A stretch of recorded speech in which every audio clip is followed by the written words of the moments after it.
Hello everyone, welcome back to my channel. First of all, I'd like to thank all those people who like my previous videos and subscribe to my channel. If you have not subscribed as of yet, you can just go down and click the subscribe button and press the bell icon to get notified about my latest videos.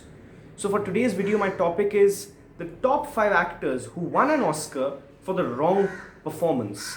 So I'm not saying any of these actors are bad, not by any means, but it's just that they should have won an Oscar for their best performance, but instead they got an Oscar for a performance which I personally felt in all these cases was quite underwhelming.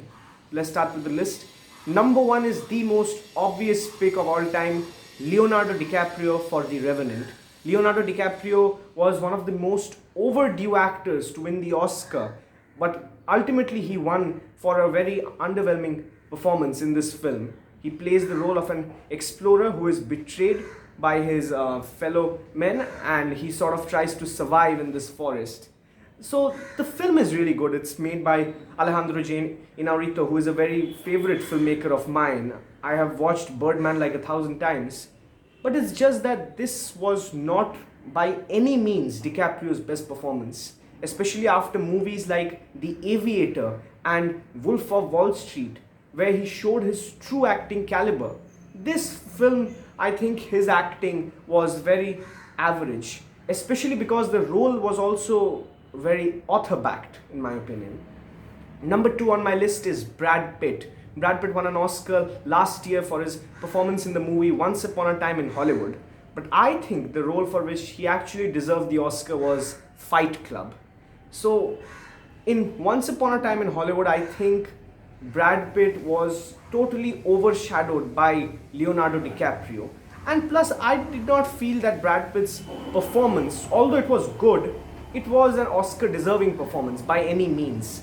On the other hand, in the movie Fight Club, Brad Pitt played one of the most, I think, difficult roles of all time, because he is the villain, but still, you feel attracted towards him. You feel attracted towards his schemes. You like him. You want to support him. But you know that he is a dangerous guy. He's basically a terrorist. And so I think that performance was far more complex. And so he should have won an Oscar for that role instead of this one. Next person on my list is none other than Jeff Bridges. Jeff Bridges won an Oscar for his performance in the movie Crazy Heart, where he played the role of a country singer suffering from alcoholism. But without any doubt, his best performance is that of Jeffrey Lebowski in the cult classic movie made by the Coen brothers, The Big Lebowski. His performance in The Big Lebowski is as iconic as, let's say, a Marlon Brando in The Godfather or a Daniel Day-Lewis in There Will Be Blood.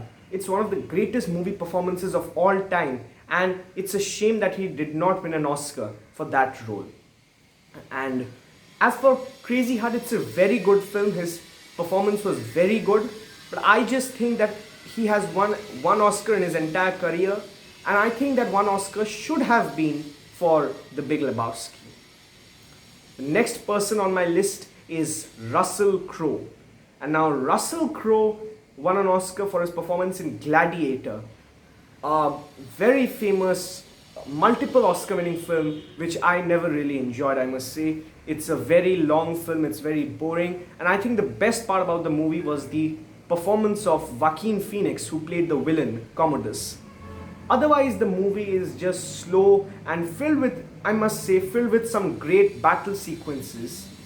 But that's pretty much all that there is to the film. It's very boring, it's tedious to watch. And Russell Crowe played this extremely author-backed character. Like, this reminds me of when Charlton Heston won an Oscar for Ben-Hur, another very boring film and very boring performance. This year, the much more deserved winner was Javier Bardem, who was nominated for his performance as a homosexual writer in the movie Before Night Falls. But Russell Crowe is an Oscar-deserving actor, and his Oscar-deserving performance, in my opinion, is that of his performance of a mathematician in the movie It's a Beautiful Mind. And I think that's all I can say about this movie. I just never really enjoyed this film. And finally, number 5 on my list is possibly the most underwhelming Best Actor Oscar win ever in film history, and that's Al Pacino for Scent of a Woman. Now, I'm a huge fan of Al Pacino.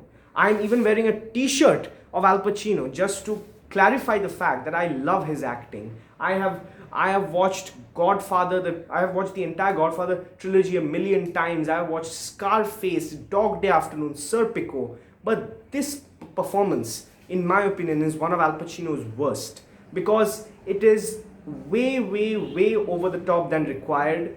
It feels very cheesy if you watch it today, especially if you watch his acting in front of Philip Seymour Hoffman in one of his earliest performances, who steals the show within just a few minutes of appearance. And I think Al Pacino was so over the top in this movie that this is one of the films which I do not, like rewatching. And I think the role for which Al Pacino should have won an Oscar, there are several roles for which he deserved the Oscar, but I think the most deserving one is Scarface. His performance of the gangster Tony Montana is iconic.